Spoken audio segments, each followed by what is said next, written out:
तो फिर जाने का फ़ायदा जो है वो टाटा टियागो पे है, क्योंकि सेम ही चीज़ मिल रही है ऑलमोस्ट, और सेम ही पावर वगैरह भी आपको ऑलमोस्ट सेम ही रहती है। जो वो है वो पहुंच जाती है 35-36 लाख, और ऑन रोड पहुंचेगी आपकी 40 लाख के आसपास। तो भाई वहाँ तक तो पहुंचने का बजट नहीं रहता हम लोगों का। So good morning guys, welcome back to channel and hope करते हैं सभी बढ़िया होंगे। तो भाई आज कई दिन के बाद एक तो ब्लॉग बन रहा है, और आज का जो वीडियो होने वाला है, आज का वीडियो हम बात करेंगे कंपनीज़ के बारे में। भाई अपने इंडिया में सबसे ज़्यादा जो सेल करती है गाड़ियाँ वो करती है मारुति सुजुकी, सेकेंड हुंडई आ जाती है, उसके बाद टाटा महिंद्रा, उसके बाद टोयोटा। लेकिन जो नई कंपनियाँ इस्टेब्लिश हो रही हैं तो वो क्यों नहीं सेल कर पा रही इतनी ज़्यादा, या फिर वो कहाँ गलती कर रहे हैं। तो आज हम इस बारे में ही बात करेंगे, और क्या ऐसा हुआ जो किया है उसके साथ, जो उसने मतलब काफ़ी अच्छी सेल करी है। अगर 2023 की हम उसकी फिगर देखेंगे तो भाई पूरे साल में उसने जो है बहुत अच्छा सेल की है, और टोयोटा को भी उसने पीछे छोड़ दिया है। तो आज हम ये सारी चीज़ें डिस्कस करने वाले हैं कि ऐसा क्या करा था, जो क्या कंपनी है उसने, जो क्या उसकी सेल एकदम ग्रो हुई, और नई कंपनी होने के बाद भी वो एक अच्छी खासी सेल कर रही है इंडियन मार्केट के अंदर। बाकी उसकी जगह अगर हम देखें तो कुछ पुरानी कंपनीज़ हैं जो कहीं ना कहीं गलती कर रही हैं। जैसे जीप को आप देख लो, बहुत कम यूनिट सेल हो रही हैं। होंडा की बात कर लो, होंडा की भी उतनी यूनिट सेल नहीं हो रही हैं, जबकि बहुत टाइम से इंडिया के अंदर ये कंपनियां हैं। तो आज ये सारी चीज़ें डिस्कस करने वाले हैं। और जो नई न्यू कंपनी स्टेब्लिश हुई हैं, जो अभी अभी आई हैं 1-2 साल पहले ही, तो वो कहाँ मार खा रही हैं। तो चलो शुरू करते हैं आज का पहले ही अपना ये वीडियो। तो सबसे पहले ना हम एक बार बात करेंगे जो 2023 में गाड़ियाँ सेल करी हैं कंपनीज ने, किस कंपनी ने कितने यूनिट सेल किए हैं पूरे एक साल के अंदर। तो पहले उस पर हम थोड़ी सी बात करते हैं, देन उसके बाद हम बात करेंगे, वहीं से हमारी जो है एक पिक्चर क्लियर हो जाएगी भाई कौन सी कंपनी कहाँ पे है, किस स्टेज पे खड़ी हुई है, और क्यों उसकी गाड़ियाँ सेल हो रही हैं या क्यों नहीं हो रही। तो सबसे पहले अगर हम बात करें तो टॉप में आती मारुति सुजुकी। 2023 के अंदर उसने 17 लाख यूनिट सेल करी हैं, 17 लाख से भी ऊपर गई हैं, बट मैं यहाँ पे आपको ये लमसम बता रहा हूँ। सेकंड नंबर पे हुंडई है जिसने क्या 6 लाख प्लस यूनिट सेल करी हैं। तीसरे नंबर पे टाटा मोटर्स जिसने 5.5 लाख से ऊपर यूनिट सेल कर दी हैं। चौथे नंबर पे महिंद्रा ने भी 4,32,000 के ऊपर यूनिट सेल करी हैं। और इसके बाद 5वें नंबर पर अगर हम बात करते हैं तो 5वें नंबर पर जाती है भाई किया ने जो सेल करी है वो करी है 2.55 लाख यूनिट सेल करी हैं पूरे एक साल के अंदर। और इसके बाद आती है 6 नंबर पे टोयोटा बहुत टाइम पहले से इंडिया में है, लेकिन किया उससे ऊपर आ गई है सेल में अगर हम देखें तो टोयोटा की जो सेल हुई है 2.21 लाख प्लस यूनिट सेल हुई हैं। इसके बाद बात करते हैं 7th नंबर पे, तो भाई होंडा की जो 84,286 यूनिट सेल हुई हैं मात्र, तो काफ़ी नीचे आ गया है होंडा के बाद बात करते हैं तो भाई MG मोटर्स, इसने भी काफ़ी अच्छी सेल करी है, 56,902 यूनिट सेल करी है पूरे एक साल के अंदर।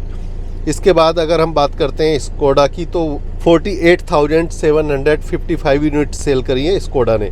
10th नंबर पे है रेनो ने जो सेल करी है वो करी है 48,321 यूनिट्स। इसके बाद 11वें नंबर पे है फोक्सवैगन की जो यूनिट सेल हुई है 43,481 यूनिट सेल हुई हैं 2023 के अंदर।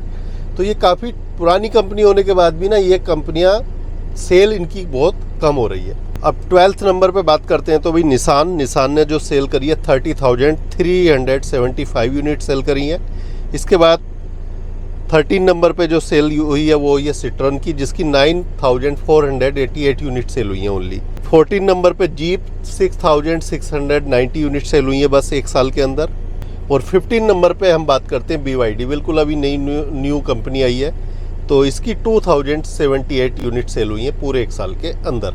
तो जी ये तो कुछ अपने एक साल के अंदर सारी कंपनी जो अभी इंडिया में एक्टिव हैं उनकी सेल फिगर हो गई, जिन्होंने ये अपनी सेल करी है 2023 के अंदर। अब यहाँ पे देखने वाली बात है, जो अगर हम बात करें जीप की, हम बात करें होंडा की, या फिर हम बात करते हैं स्कोडा की या फोक्सवैगन की, तो इनकी यूनिट जितनी सेल होनी चाहिए उससे काफ़ी कम है, और जितने टाइम इनको हो गया इंडिया के अंदर। और बात करें सिट्रन की, भाई सिट्रन ने पिछले साल से सेल इंक्रीज़ की है, लेकिन अभी फिर भी वो जो है इंडियन जो मार्केट है उसको टारगेट नहीं कर पा रहे, और कहीं ना कहीं ये मिस कर रही हैं कंपनियां जो इंडियन मार्केट है, जो यहाँ के लोग चाहते हैं आज की डेट में, तो वो उस सेगमेंट को टारगेट नहीं कर पा रहे हैं, स्पेशली कॉम्पैक्ट एसयूवी। इनके पास कॉम्पैक्ट एसयूवी है, ऐसा नहीं है, लेकिन कहीं ना कहीं इंडियन मार्केट देखता है मेंटेनेंस, और वो देखता है प्राइस और वैल्यू फॉर मनी। ये चीज़ भी कहीं ना कहीं मैटर करती है। अगर हम बात करें टाटा की, भाई टाटा की सेल इतनी ज़्यादा सेल हो रही है, काफ़ी अच्छी यूनिट सेल कर रही है इंडिया के अंदर अभी, और उसका एक मेन रीज़न है टाटा टियागो का सेम इंजन के साथ में उन्होंने टाटा पंच निकाल दी, और टाटा पंच आज की डेट में उनकी टॉप हिट हो रही है। वो सेगमेंट लोगों को बहुत पसंद आ रहा है, कम बजट में उनको वो वाली फील मिलती है जो उनको एक एसयूवी गाड़ी में मिल जाती है। तो आजकल ये माइंडसेट चेंज हो चुका है कि भाई हमें गाड़ी चाहिए तो कॉम्पैक्ट चाहिए, थोड़ी ऊंची चाहिए, जो कि हम कहीं भी गड्ढों में, रफ रोड पे भी लेके जाएं तो हमें कोई दिक्कत ना हो, और एक भारी भरकम गाड़ी दिखने वाली चाहिए। तो उसी चीज़ को पकड़ के रखा है हुंडई ने, टाटा ने। उसने एक्स्ट्रा निकाल दी, उसने पंच निकाली, उसके बाद नेक्सन निकाल दी, नेक्सन का भी प्राइस कम है। अब सिट्रन ने जो गाड़ी निकाली है, जो उसकी बेस वेरिएंट स्टार्ट होता है 6,16,000 से स्टार्ट होता है C3 का, और उसी 3 सिलेंडर इंजन में, तो उसी सेगमेंट में आपको टाटा टियागो मिल जाती है 3 सिलेंडर इंजन के साथ, 1.2 लीटर इंजन उसमें। तो फिर आदमी जो है वो सिट्रन पे क्यों जाएगा? एक तो वो महंगी, और ऊपर से उसमें लगभग 50,000 पूरा अंतर है दोनों गाड़ियों में। तो फिर जाने का फ़ायदा जो है वो टाटा टियागो पे है, क्योंकि सेम ही चीज़ मिल रही है ऑलमोस्ट, और सेम ही पावर वगैरह भी आपको ऑलमोस्ट सेम ही रहती है। तो फिर सिट्रन पे जाने का कोई फ़ायदा नहीं है। दूसरी उसने जो निकाली है वो 10 लाख के आसपास निकाली है, वो भी 1.2 लीटर इंजन है। 10 लाख के बाद हमारे पास ऑप्शन है 1.5 लीटर इंजन पे जाने के, बहुत सारे। तो ये एक बड़ा रीज़न है। सिट्रन जो गलती कर रही है वो उसकी एक गलतियाँ हैं। फिर उसके बाद जो उसकी सबसे महंगी गाड़ी है वो फिर उनकी जाती है बहुत ऊपर, वहाँ पे भाई हमारा बजट पहुँचता नहीं है। जो वो है वो पहुँच जाती है 35-36 लाख, और ऑन रोड पहुँचेगी आपकी 40 लाख के आसपास। तो भाई वहाँ तक तो पहुँचने का बजट नहीं रहता हम लोगों का। बात करें जीप की, तो भाई जीप के पास तो हैचबैक में तो है ही नहीं उसके पास में, उसके पास सारी जितनी भी है कॉस्टली गाड़ियाँ हैं, महंगी गाड़ियाँ हैं। तो भाई उस बजट तक पहुँचने के लिए एक जो टारगेट लोग हैं वो बहुत कम है, और उनके पास ऑप्शन बहुत ज़्यादा हो जाते हैं उस रेंज में। फॉर्च्यूनर आ जाती है, और बहुत गाड़ियाँ हैं उस रेंज में जो वहाँ पे आती हैं। तो इसलिए जीप का तो एक मेन रीज़न ये हो जाता है भाई, महंगी गाड़ियाँ हैं उसकी सारी। अब हम रेनो की बात कर लें, तो भाई रेनो की सबसे बड़ी जो हिट गाड़ी हुई थी वो डस्टर थी। जब रेनो आया था लेके उसको, तो काफ़ी अच्छी सेल भी हुई थी, और काफ़ी उस गाड़ी ने एक नाम बना लिया था मार्केट में। लेकिन रेनो ने उस गाड़ी को ही पिछले 2-3 साल से डिसकंटिन्यू कर दिया है। अभी सुन रहे हैं कि दोबारा आ जाएगी, बट जिस गाड़ी से आपका नाम बना है तो भाई उस गाड़ी को आपको मार्केट में रखना चाहिए। उस गाड़ी से ही आपकी कंपनी ऊपर आ रही थी। अगर मैं बात करूं यहाँ पे किया की, तो क्या लेके आया सबसे पहले, उसी क्लास को उसने टारगेट किया, सेल्टोज लेके आया, और कम बजट में अच्छे फीचर्स के साथ उसने वो गाड़ी दी, और लोगों को पसंद आई। देन उसके बाद उसने सोनेट निकाल दी, तो लोगों को सोनेट भी पसंद आ रही है। हैचबैक पे वो गया ही नहीं किया बिल्कुल भी। उसे पता है कि भाई मेरा ये कॉम्पैक्ट एसयूवी और ये मिड साइज एसयूवी, मैं इसी सेगमेंट के आसपास घूमूंगा। उसने फिर इसके बाद किया कैरेंस निकाल दी। तो सारी गाड़ियाँ उसने जो है इसी सेगमेंट के आसपास रखी, और इसी प्राइस रेंज के आसपास रखी। लगभग 8 लाख से प्राइस स्टार्ट करा के, और उसके पास 20-25 लाख तक का प्राइस रेंज चला जाता है। तो क्या ये समझ चुका था कि भाई यहाँ पे जो हमारा चलेगा ये वाला सेगमेंट चलेगा, और ये सेगमेंट को हमें पकड़ के रखना है। तो इसीलिए उसकी सेल जो अच्छी हो रही है, और डे बाई डे वो इम्प्रूव भी कर रहे हैं अपनी चीज़ें। नई कंपनी होने के बाद भी काफ़ी जल्दी उसने ग्रो किया है इंडिया के अंदर। तो ये बहुत सारे रीजन हैं यहाँ पे जहाँ पे क्या ये कंपनियाँ मार खा रही हैं। कुछ कंपनियों ने हैचबैक निकाली नहीं, और निकाली हुई है तो हैचबैक के रेट काफ़ी हाई रख दिए। कंपेयर नहीं किया दूसरी कंपनीज किस रेट में दे रही हैं उससे। अगर उससे कम रखते तो शायद उनकी गाड़ियाँ ज़्यादा सेल होती। तो वो गाड़ियाँ कहीं ना कहीं वैल्यू फॉर मनी भी नहीं लगी, और मुझे भी नहीं लगती है। इवन दो काफ़ी लोग बोलते हैं भाई सिट्रन की C3 अच्छी गाड़ी है, बहुत अच्छी गाड़ी है, लेकिन टाटा टियागो भी अच्छी है। फिर उस पर ही चले जाओ, आपको सेम चाहिए तो, या फिर मारुति के ऑप्शन है, आपको 4 सिलेंडर इंजन के साथ चाहिए, रिफाइन इंजन चाहिए और भी ज़्यादा, तो मारुति सुजुकी ऑप्शन में आ जाती है हमारे सामने।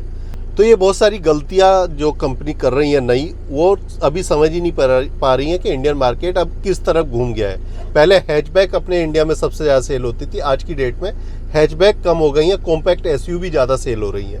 हर कंपनी का आप देख सकते हो, हर कंपनी में कॉम्पैक्ट एसयूवी ज़्यादा सेल हो रही है और हैचबैक की सेल कम है। बस मारुति सुजुकी को छोड़ के बाकी सबकी हैचबैक की सेल कम है और हैचबैक कुछ कंपनियों ने बनाई नहीं। अब अगर हम महिंद्रा की बात करें, महिंद्रा ने भाई आज तक हैचबैक में घुसा ही नहीं। वो शायद एक गाड़ी उसने हैचबैक कोई सी निकाली थी, बट उसने देखा कि फेल हो गई है, तो उसके बाद उसने उस सेगमेंट को छुआ ही नहीं। वो कॉम्पैक्ट एसयूवी और अपना एसयूवी इसी में घूमता है और उसी के दम पे देखो चौथे नंबर पे आराम से सेल करता है। अच्छे खासी साल की 4,32,000 यूनिट्स उसने जो है सेल करी है और इसी दम पे केवल। तो ये होता है कि भाई हमें पता है हमारा क्या चलेगा और किस रेंज में चलेगा, क्या बजट रखना चाहिए, वो सारी चीज़ें यहाँ पे मैटर करती हैं।